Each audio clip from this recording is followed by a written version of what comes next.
Здравствуйте, в эфире «Настоящее время». Из студии в Вашингтоне с вами Наташа Мозговая. Сегодня в программе. Босния и Сербия реагируют на российское вето по резолюции Совбеза ООН о геноциде в Сребренице. Вынужденные переселенцы – судьбы людей, покинувших зону конфликта на востоке Украины.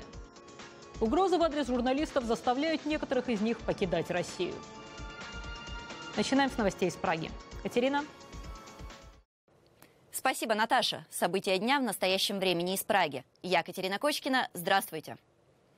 Афины согласились на некоторые уступки международным кредиторам. Греческое правительство отменит ряд льгот и введет новые налоги, чтобы заручиться поддержкой Евросоюза. Греческий парламент готовится проголосовать по новому плану экономических реформ. Условия, которые Афины предлагают Еврогруппе, мало отличаются от требований, изначально выставленных заемщиками. Дополнительные пенсии предложено сохранить только для самых бедных пенсионеров. Кроме того, правительство Греции предлагает ввести налог на роскошь. В обмен на реформы страна запросила 53,5 миллиарда евро финансовой помощи. Глава Министерства финансов Германии призывает своего греческого коллегу провести план реформ через парламент. Я сказал Евклиду Скалотусу, если вы хотите начать восстанавливать доверие, то вам следует реализовать хотя бы какую-то из предложенных мер. Просто пойдите в свой парламент и сделайте это. К вам сразу изменится отношение, поскольку за последние 5 месяцев единственное, что вы сделали, это выдворили из страны французского советника по эффективному налогообложению. Греческие пенсионеры новостям из правительства не рады. Пожилые люди вышли протестовать к стенам Министерства финансов. Они требуют открыть банки и выплатить пенсии в полном объеме. Многие из них утверждают, что уже живут за чертой бедности. У них нет средств на покупку лекарств и даже еды. В преддверии референдума правительство Греции приняло решение закрыть банки и установить лимит на снятие наличных из банкоматов. Нам приходится выходить на улицу, чтобы выбить то, что нам должны, то, что является нашим по праву. Мы никому ничего не должны, они должны нам. Это деньги, за которые греки заплатили потом и кровью. Так больше не может продолжаться. Аналитики утверждают, что «нет» кредиторам, высказанное греками во время референдума, всего за неделю превратилось в согласие Ципроса на все условия заемщиков. Переговоры по греческому кризису продолжаются. Мы следим за развитием событий. 20 лет назад, в 1995 году, вооруженные формирования боснийских сербов под командованием генерала Ратка Младича расстреляли в окрестностях города Сребреницы более 7 тысяч боснийских мусульман, мальчиков, взрослых мужчин и стариков в возрасте от 13 до 77 лет.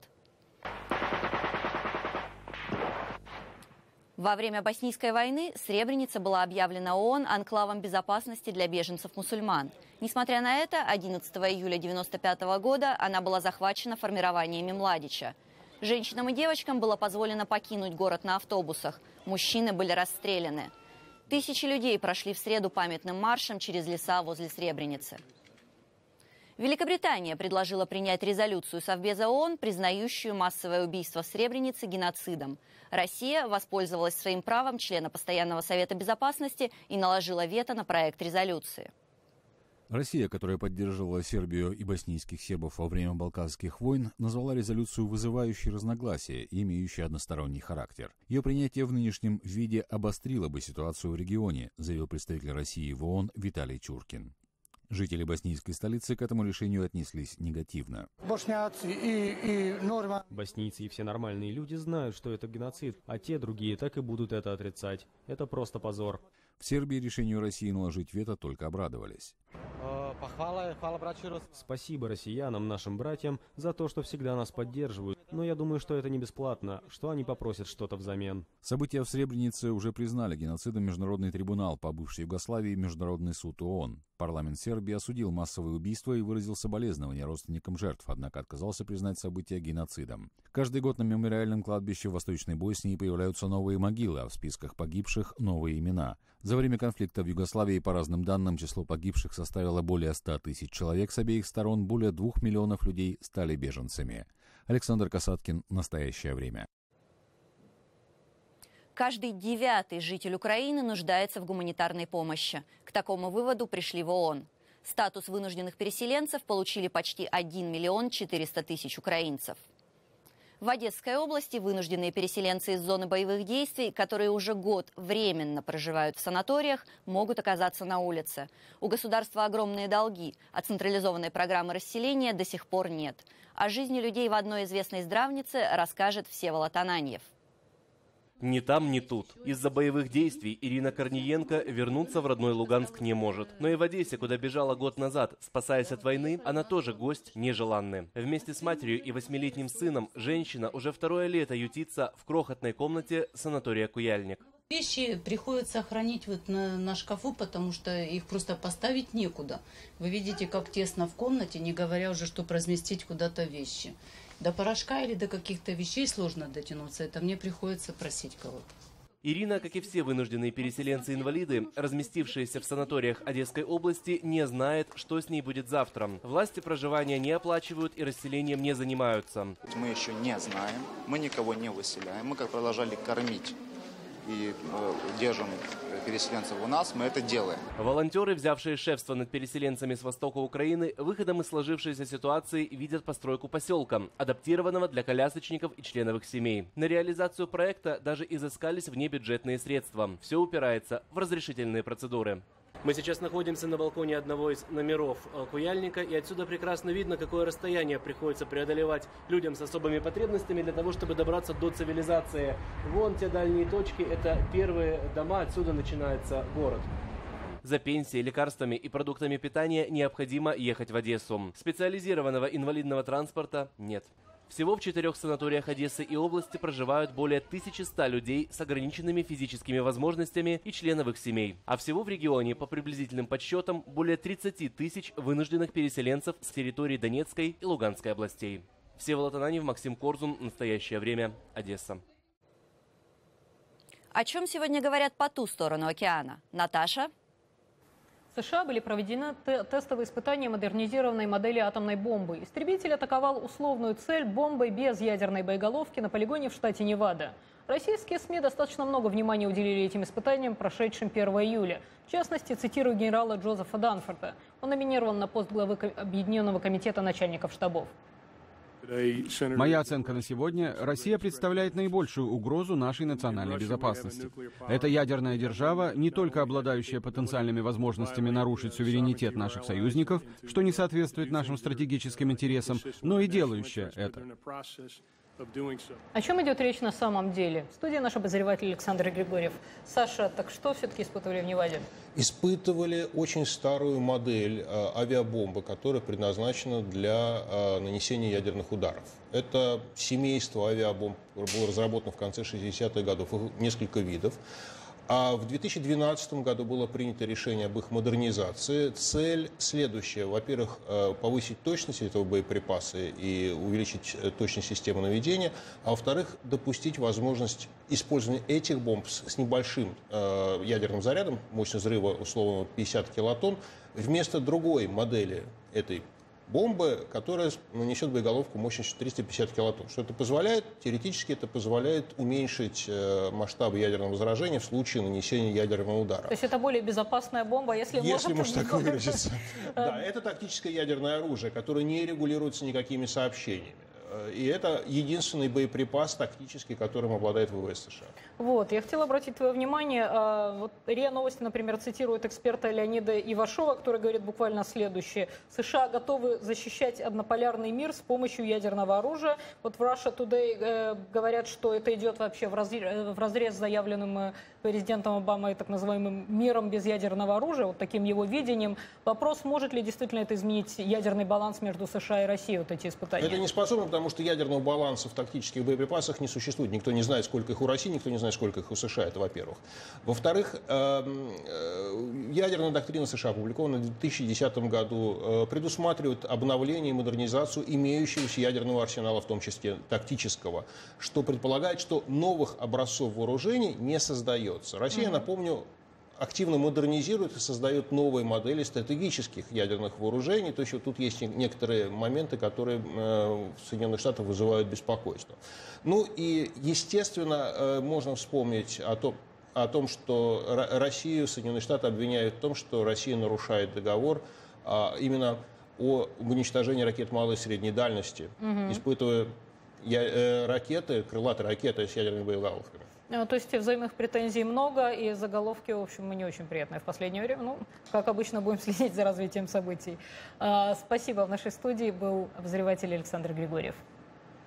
Крайний срок, назначенный для достижения окончательного соглашения по иранской ядерной программе, раз уж мы затронули ядерную тему, сорван в 3-й раз. Министр иностранных дел Ирана Джавад Зариф выразил сомнение в том, что соглашение будет достигнуто сегодня, добавив, что процесс застопорился из-за новых требований шестерки стран-посредниц. При этом прозвучали уже знакомые дипломатические клише о конструктивных встречах, достигнутом прогрессе и напряженной работе сторон. О том, как развивались события в последние сутки, в материале Вадима Оленичева. Крайний срок для утверждения договора по Ирану, вопреки ожиданиям, пришлось постоянно переносить. «Мы не намерены торопиться», заявил в четверг госсекретарь США Джон Керри. Но дипломатический паралич представителей 7 государств-участников не вселяет оптимизма и в более широкие круги наблюдателей из разных стран. Некоторые политологи считают, что западным державам не следует идти на уступки. Например, в том, чтобы Россия и Китай могли продавать иранцам баллистические ракеты. Но расхождение в позициях стран «шестерки» демонстрирует Ирану, что у Запада нет четкой красной линии, пересекать которую он не намерен. В этом случае, говорят эксперты, в Тегеране будут думать, что можно добиваться все большего смягчения санкций. В Соединенных Штатах республиканские лидеры в Конгрессе выступили с критикой действий Белого дома.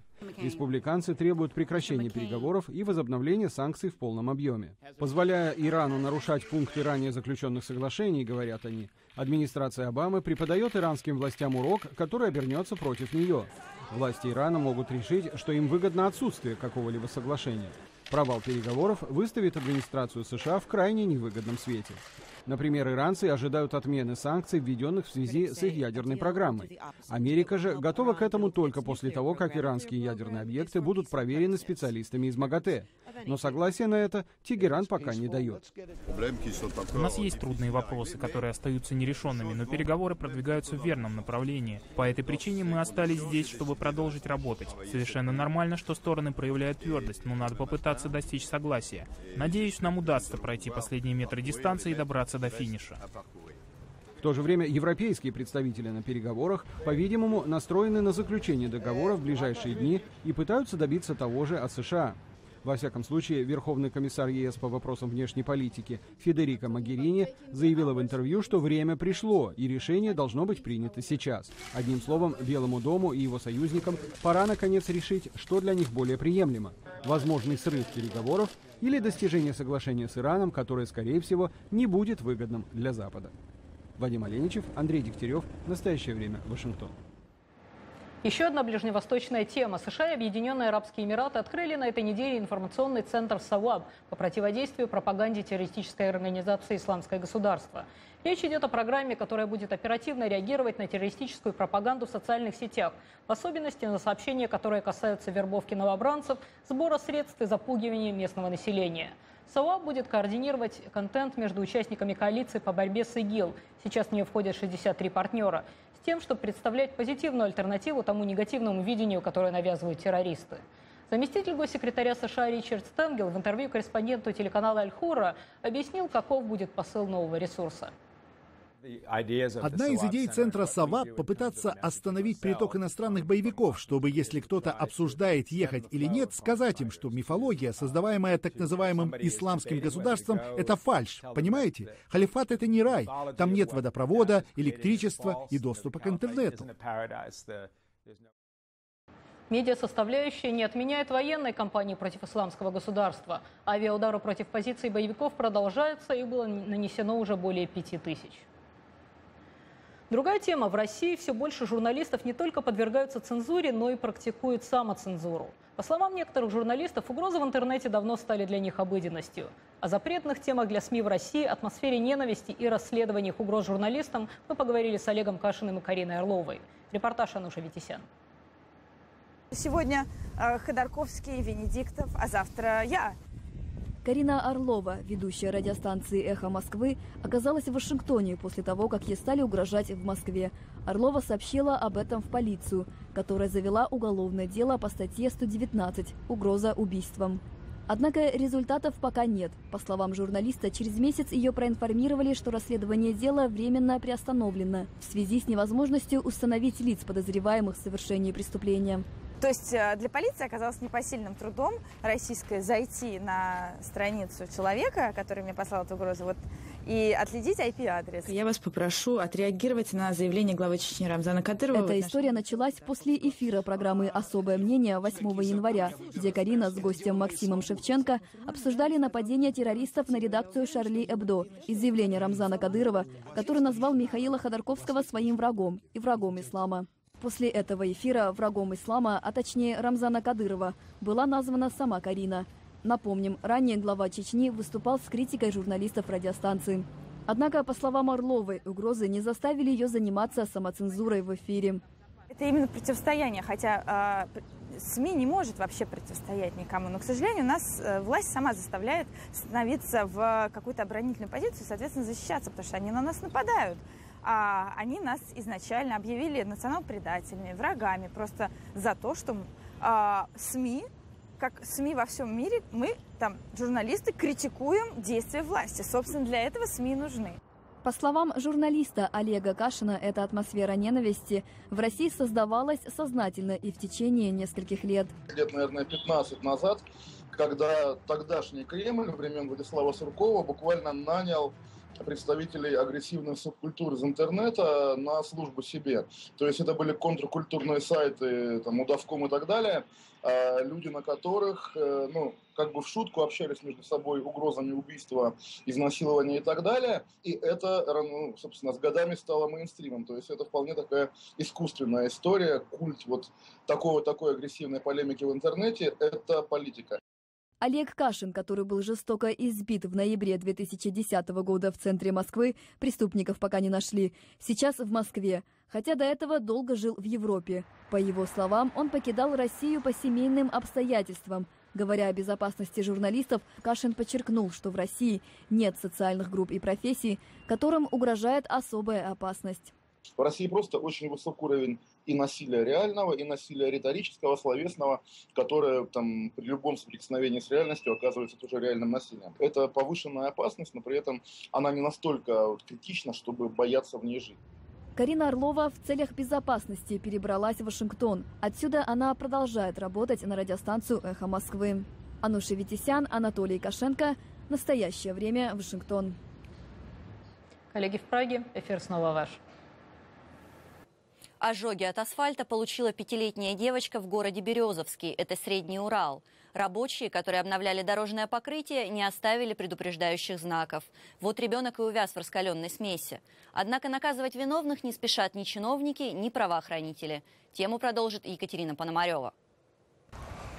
Я здесь проезжала вот просто. Потом упала вот здесь, чуть в боку. В горячий асфальт, политый сверху битумом, 5-летняя Арина заехала на самокате, когда ехала к дому по знакомой дорожке. Завязла колесами, потеряла равновесие и всем телом упала в раскаленное покрытие. Горячая липкая масса намертво приклеилась к нежной коже ребенка. Врачи диагностировали многочисленные ожоги первой и второй степени. Здесь вот здесь и здесь. Потом еще на животе. Выяснилось, за 10 минут до этого дорожные рабочие укладывали здесь асфальт. По техническим нормативам температура покрытия во время работ не должна быть ниже 105 градусов по Цельсию. Дело сделали, а вот ограждение, чтобы обезопасить пешеходов от ожогов, не оставили. Она бы обошла, либо дождалась бы меня, либо обошла эту сторону, я бы сказала ей об этом. Но так как не было ничего, я не могла даже знать об этом, потому что оно горячее. Эта история вызвала большой резонанс. Рассказов о халатности коммунальщиков и дорожных рабочих в России хватает. Правда, статистику таких несчастных случаев ведут разве что журналисты. Не тронула история только виноватых. Директор фирмы-подрядчика, понимая, что влип в историю, вину своих подчиненных не признал. С журналистами встречаться отказался и в телефонном разговоре обвинил мать девочки в невнимательности. Чиновники местной администрации, которые и заказали работы, семье вроде бы сочувствуют, но никакой помощи не предлагают. И винят во всем не своих наемников, а погоду. Температура в тот день была выше 30 градусов. Солнце раскаленное, даже на утрамбованном асфальте, я думаю, что нельзя было стоять босиком. Наказать виновных в таких случаях практически невозможно. На разовые работы коммунальные чиновники нанимают подрядчиков, уже те рабочих, которые могут быть официально не устроены в компании. По такой же схеме ремонт делали и на дорожке возле дома пострадавшей Арины. В случае выявления нарушений будет принят весь комплекс мер прокурорского реагирования, направленных на привлечение виновных лиц к ответственности, а также восстановление прав ребенка. Мама девочки ждать результатов многочисленных проверок не стала. Она готовится обратиться в суд. Все документы уже собрала. Женщина требует компенсировать вред, нанесенный здоровью ее дочери. Ожоги через месяц заживут, а вот шрамы на теле девочки останутся на всю жизнь. Екатерина Пономарева для «Настоящего времени». Под Калининградом погибает старинная дворянская усадьба. Некогда богатый дом с колоннами и фонтаном не щадят ни время, ни люди. Жильцы, уезжая, растащили все имущество, выломали двери и полы. Сегодня из 8 семей осталась лишь одна. Пенсионеры выживают в огромном пустом доме среди мусора и разрухи. Репортаж Юлии Парамоновой. Потрепанный фасад и выбитые окна не могут скрыть былого величия. В XIX веке дом в поселке Люговен, нынешнем Чайковском, построила богатая семья коннозаводчиков. Сегодня сюда за 100 километров от Калининграда заезжают разве что редкие туристы. В пустых квартирах грязь, старая мебель и тяжелый запах. Любовь Исаулова живет в доме почти 40 лет. Сегодня она и ее брат единственные жильцы, не считая собаки и 5 кошек. Квартира холодная, много дров сжигаем. Топим, дрова готовим, выписываем. Зимой холодно, да? Ну, топим. После войны дом заселили рабочими. Люди держали огороды, скот, жили хоть и в красивом здании, но как все в деревне, без воды и канализации. Потом стали разъезжаться в другие поселки. Уезжая, бросали квартиры, забирали все, что можно. После нас хоть потоп, у русских такая пословица существует. Комнату эту захламляли. Кому что надо было дверь, к примеру, забирали, второе окно забирали. Владимир Майлычко – создатель поселкового музея и лично общался с наследником рода, владевшего усадьбой. Фридрих фон Белов часто приезжал из Германии и рассказывал про дом, где прошло его детство. Была здесь дубовая лестница, покрытая сусальным золотом, фонтан и огромный розарий. В советские годы от всего этого остались лишь воспоминания. Наследник пытался восстановить здание, покупал стройматериалы, разговаривал с жильцами. Он сюда приходил, трясся весь, брал бутылку водки, стакан по-русски, потому что он 10 лет был в плену, пил вот прямо из стакана, трясся и говорил: почему? Один и тот же вопрос. Сегодня забытая всеми усадьба продолжает рушиться, даже статуса памятника у нее нет. Денег у нас, как всегда, не хватает. И, возможно, наша вина, моя вина как руководителя, что когда-то не обозначили эту проблему перед правительством, не признали его, историческим наследием. Российское село умирает. По словам Тамары Кевлич, местный бюджет больше напоминает смету на выживание. И сегодня до исторического наследия, кажется, никому нет дела. В регионе рушатся сотни старинных немецких зданий. И, вероятно, такая же судьба постигнет и эту усадьбу. Юлия Парамонова, «Настоящее время», Калининград. Время передавать слово коллегам в Вашингтон. Наташа, эфир ваш. Спасибо, Катя. На экраны американских кинотеатров вышел документальный фильм «Эми» о жизни и трагической гибели певицы Эми Уайнхаус. Используя частные съемки друзей и продюсеров Уайнхаус, кадры концертов, интервью и сессии звукозаписи, режиссер Асиф Кападия создает яркий и запоминающийся портрет знаменитой певицы. Подробности у нашего корреспондента.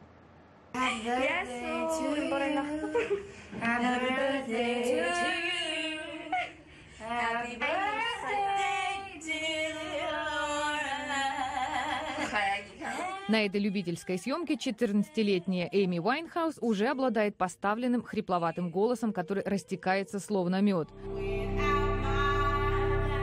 Но в фильме Асифа Кападия показано, что певица никогда не представляла, насколько знаменитой сделает ее этот голос. Не думаю, что я стану какой-то знаменитостью. Не думаю, что я такого потяну. Я бы, наверное, такого с катушек слетела. Понимаете? Я бы слетела с катушек. Автор фильма оживляет те дни, когда Уайнхаус была начинающим, витающим в облаках музыкантом, а затем дает зрителю возможность проследить за ее эмоциональными взлетами и падениями до безвременной кончины, когда в 27 лет она умерла от передозировки алкоголем. Кападия не проводит посмертный анализ триумфа и падения Уайнхаус. Он пытается сделать так, чтобы с помощью бесчисленного множества домашних видеозаписей, кадров, запечатлевших друзей и семью Эми, прозвучала ее история. были услышаны ее собственные слова и размышления. И Грэмми получает Эми Уайнхаус. Фильм ведет нас по страницам великолепной музыкальной карьеры певицы. Ее харизма затягивает нас. Демоны, ее терзающие, не могут затмить ее феноменальный голос и естественность существования на сцене и вне ее. Я влюбилась в человека, за которого бы умерла. Ее любовь к Блейку, мужу, с которым они вместе употребляли наркотики, показана на фоне того, как Эми теряет себя. Отец звезды Митчел Уайнхаус, который в картине выглядит человеком меркантильным и не придающим значения смертельно опасному пристрастию дочери к наркотикам, раскритиковал фильм, назвав его однобоким. Это не тот фильм, который хотела бы Эми. Она бы не хотела, чтобы меня выставляли в таком свете. Но более всего авторы фильма, рассказывая о падении звезды, винят в этом ее восхищенных фанатов, которые любили ее настолько, что готовы были разорвать на части. Папарацци охотились за ней повсюду. Невозможность уединиться и обрести личное пространство стали тяжелым ударом для замкнутой и уязвимой певицы. Фильм дает возможность вновь встретиться с Эми и одновременно заставляет испытывать чувство неловкости, отмечают критики. Он хронологически фиксирует эмоциональное и физическое угасание Эми Уайнхаус. В работе Кападия рассказано о трагической иронии судьбы. Уайнхаус была не в силах справиться с ее собственным огромным дарованием. В фильме жестко критикуется поп-культура и вуайеризм желтой прессы, которая позволяет людям разрушать все то, что они любят. Печальная новость для поклонников кино. Звезда мирового кинематографа египтянин Омар Шариф сегодня скончался от сердечного приступа в больнице Каира в возрасте 83 лет. Ранее в этом году актеру был поставлен диагноз «болезнь Альцгеймера». Самая известная картина, за которой Шариф получил премию «Золотой глобус» – «Доктор Живаго» и Лоуренс Аравийский. Зрителю он особо запомнился ролью в фильме «Золото Маккены», чемпионе советского кинопроката. И последняя новость из Америки. В столице Южной Каролины, Колумбии, со здания Капитолия сегодня снят флаг конфедерации, который развивался там более полувека. Решение было принято местными законодателями большинством голосов в ночь на четверг, как результат интенсивной кампании, которая началась после убийства 8 прихожан и пастора афроамериканской церкви в соседнем Чарльстоне. Флаг спущен, но далеко не все приняли этот факт. Дебаты в Конгрессе США часто проходят на повышенных тонах, хотя редко доходят до состояния, когда законодатели начинают колотить кулаками по стульям. Конгрессмены-демократы утверждали, что флаг конфедерации символизирует рабство, изнасилование, похищение людей, геноцид, а республиканцы возмущались попытками коллег стереть 150 лет истории Южных Штатов Америки.